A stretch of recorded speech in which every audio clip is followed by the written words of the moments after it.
আমরা আমরা একটা সরকার এখন যারা আছে আমরাই তো তাদেরকে প্রতিষ্ঠা করেছি নাকি? তারা তো জোর করে ক্ষমতা দখল করে নাই। আমরা এই দেশের মানুষরা আন্দোলনের রত যারা ছিলাম আমরা সবাই মিলে তাদের প্রতিষ্ঠা করেছি। তাদের কাছে প্রত্যাশা কি আমাদের? যে তারা জনগণের দৈনন্দিন সমস্যা সমাধানের চেষ্টা করবেন, যারা অপরাধ করেছে, দোষ করেছে, খুন করেছে তাদের বিচারের চেষ্টাটা করবেন, যতটা পারেন শেষ করবেন। আর যে গণতন্ত্রের জন্য আমরা লড়াই দীর্ঘদিন ধরে করে চলেছি, সে গণতন্ত্র পুনঃপ্রতিষ্ঠার ক্ষেত্রটা প্রস্তুত করে একটা নির্বাচনের আয়োজন করবেন, তাই তো? তাহলে এই প্রতিষ্ঠিত যেসব রাজনৈতিক দলগুলি তাদের সম্পর্কে কমেন্ট করা, সমালোচনা করার কি দরকার তাদের? তারা কি প্রতিপক্ষ আমাদের? আমরা তো মনে করি না তাদের প্রতিপক্ষ, এবং তারা আমাদের প্রতিপক্ষ হওয়ার যোগ্য না। আমরা রাজনীতি করি, তারা তো রাজনীতি করে না, কাজে তারা আমার প্রতিপক্ষ হবে কেন? আমরা ইলেকশন করবো, তারা কি আমাদের বিরুদ্ধে ইলেকশন করবে?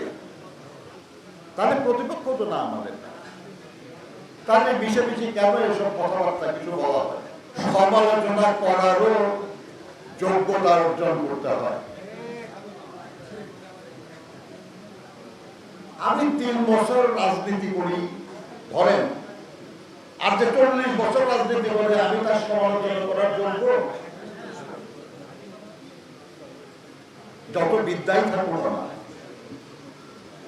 না, এটা মাঠের কাজ, এটা জ্ঞানের অনুশীলনের জায়গা না। পরামর্শ দেন, সমালোচনা করে। যার সামর্থ্য কম সে নিজের অক্ষমতা ঢাকার জন্য সমালোচনাকে অস্ত্র হিসাবে ব্যবহার করে।